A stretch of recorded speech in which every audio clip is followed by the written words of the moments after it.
How to use Box for bulk shopping.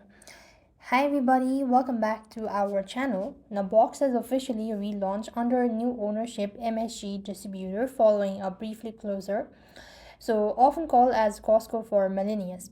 It allows you to buy wholesale groceries and household essentials online without a typical warehouse club membership fee as well. So, how to shop on Box actually? What you want to do is you could simply go ahead and, unlike a physical wholesale clubs, Box is free to join and you could start shopping immediately via the Box website or mobile app. So you could register yourself, and this is where you could find shop and all that stuff.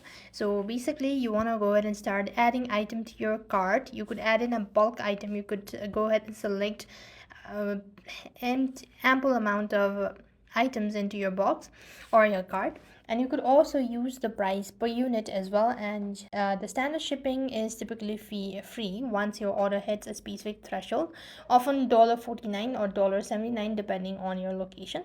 You could enroll in recurring deliveries or for frequent use items to lock in additional discounts, sometimes up to 15% off as well.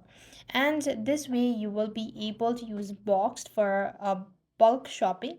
With that, we've completed our steps. Thank you for watching. See you in the next video.